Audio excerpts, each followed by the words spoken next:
për vjetorët e mëdhej dhe të rëndësishëm se ky i UP-s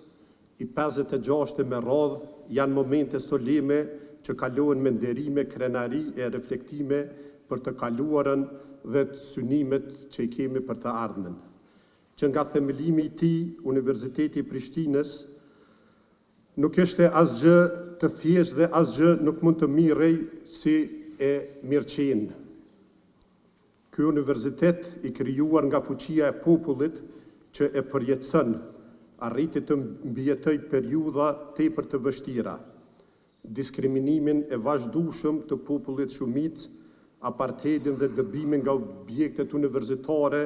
gjatë viteve të 90-ta, rezistencën civile dhe të armatosur.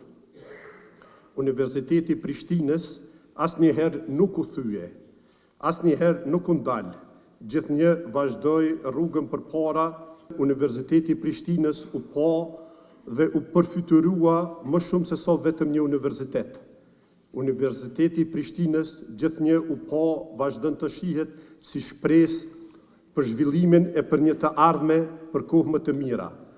Historia, ngjarjet, zhvillimi i 5-6 dekadave të fundit në Kosovë nuk mund të kuptohen, po as të paramendohen pa Universitetin e Prishtinës. Studentët dhe profesorët e universitetit numër 1 të vendit e përtej ju prind të gjitha proceseve komplekse drejt lirisë, çlirimit e ndërtimit. Prandaj, pritjet nga Universiteti i Prishtinës ishin dhe vazhdojnë të jenë shumë të mëdha. Kështu puna për të mirën e përgjithshme për Universitetin e Prishtinës nga Universiteti i Prishtinës nuk duhet të ndalet kurrë. Me gjithë këtë trashëgimi, histori, prani të fuqishme e rezultate konkrete,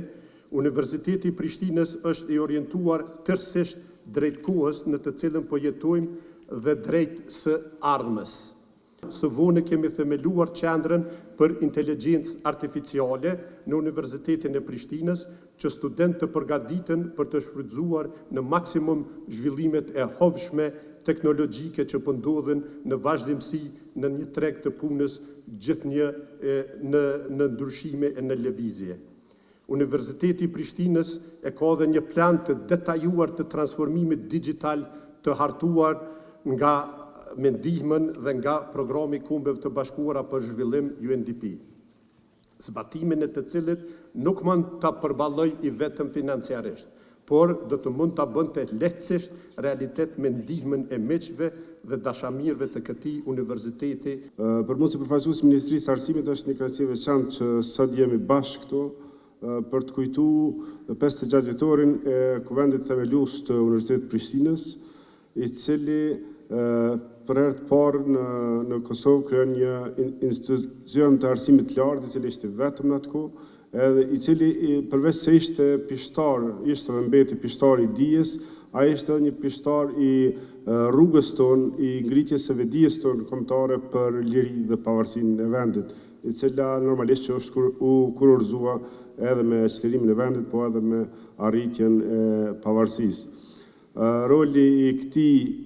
institucioni të vetëm të arsimit të lartë atë kohë ishte i jashtëzakonshëm, edhe për neve është nder e krenari që sot kujtojmë pikërisht themelimin e këtij universiteti. Unë jam i vetëdijshëm për rolin që ka pasur ndër vite ky universitet, i cili më vonë kuptohet është, sidomos viteve të fundit, është shoqëruar edhe me universitete tjera, qoftë publike apo private, po atë botë normalisht ishte i pazavendësueshëm dhe kishte një rol të jashtëzakonshëm. Fal angazhimit të profesorëve, të shumë profesorëve, disa prej cilëve sot nuk janë mesin tonë, kemi arritje të jashtëzakonshme, disa prej cilëve ndëgjuam edhe prej rektorit, po sigurisht këtu nuk mbaron puna jonë, as nuk është se jemi në kulmin e asaj që duhet të arrijmë. Andaj si Ministri i Arsimit të vetëdijshëm për rolin e arsimit të lartë në Kosovë, kemi marrë disa hapa,